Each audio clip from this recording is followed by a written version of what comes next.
So we are here with Sam Eng from Snow Hydra Games, who is working on Zarvot. So for folks who aren't familiar with Zarvot, how would you describe it to them? Zarvot is a charming arcade shooter about a bunch of cubes just going banana picking. Oh, really? Yeah, that's it. And so you're working on the game yourself, right? Is it just you, or is there anybody else contributing? So I do have a couple of musicians helping me out, and I had a level designer contributing like a few levels, but pretty much everything is a solo work. Nice. And so what's that process been like, working on a game on your own? Matt, you would know. Yeah. You would know it is intensely hard and intensely rewarding because it's almost like the purest expression of my soul. You know what I mean? A lot of hard work. I mean, I started the game back in Unity 4.5, and it's been a while. So it's definitely been a journey. Yeah.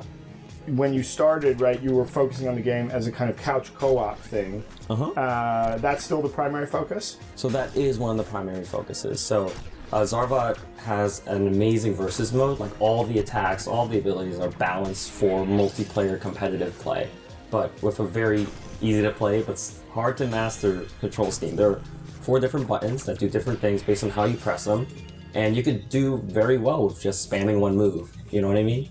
But it is intensely balanced for you to be able to have a lot of meta in terms of where you position yourself, what moves you want to use, how to counter certain people, and also the crazy amount of things that go on in regards to like multiplayers more than just 2 players. How many players can play at the same time? So right now it supports up to 4 players in versus mode.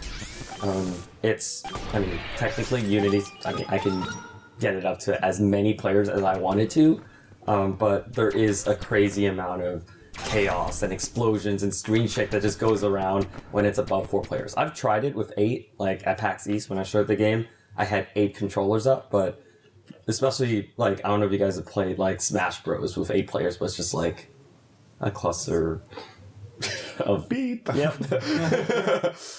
Yeah. I mean, that's actually something that really struck me in seeing the game is you mentioned like kind of all the explosions and screen shake. Like the art style is like quite minimalistic, right? It's kind of very geometric. But I noticed that you like put a ton of effort into the polish and the feedback in the game. How do you think about that kind of in working on it? I mean, when I work on levels or work on the graphics of the game, I always think to myself, I want to make a AAA cube game. There's never been a AAA cube game. You know, there are lots of stylish, like geometric games, but all of them sort of go for this very simple look. You know, very unlit, kind of cool look. I mean, Cube 2 is pretty cool, so maybe I shouldn't say I'm the first, but I really wanted to go for a game that had really, really high production value with very cute, simple geometric shapes, almost as if like Thomas Was Alone was, I don't know, use PBR shading. In terms of platforms, what are you thinking about?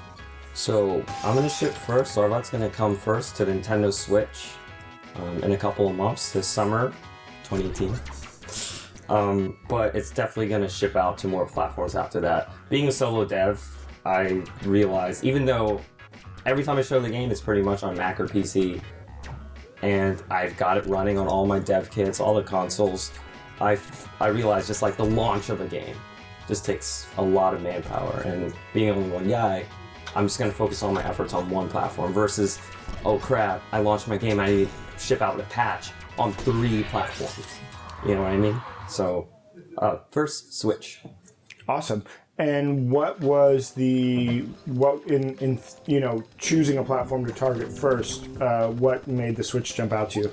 So, I mean, I've always been a Nintendo guy. Like back in the day, like I had a Game Boy, a DS, and they always felt like the most intimate console to me.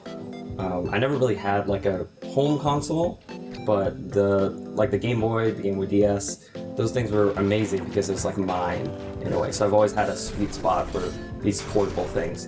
And Zarvot was initially meant for the Wii U, which of course isn't like a portable console, but it was a Nintendo. and that was one of the best party consoles back in the day, just because it came with all these Wiimotes, and you could connect all these different types of controllers. People love gathering around a Nintendo machine to play these local multiplayer titles.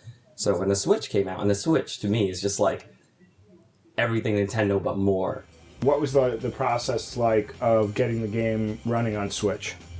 So getting it running on Switch, Unity side was, I mean, it took some effort, but once I figured out like the SDK, it just ran. Like it literally just ran, and I was like, oh, it's on the thing. You know, I like showed it to everyone in the office. I was like, dude, it's on the thing. I was so happy.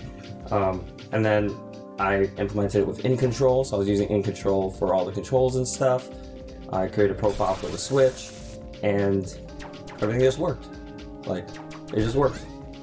That's amazing. And so you mentioned In Control. Are there any other like third-party assets or tools that you use in the project? So like the other project I'm working on, Avaria, the post-process stack has been amazing, and I've been kind of tinkering with the post-process stack, because to get a really stable frame rate on a mobile device, you have to sort of optimize and do stuff like that. And because the code is so open and clean, I was able to, for example, down-res the bloom and amortize the bloom over frame time to cut the costs in half. You know, so I was able to do these really cool hacks because I had access to the source code. So I was able to get such a good-looking game because I had such good access to the tools that Unity was providing.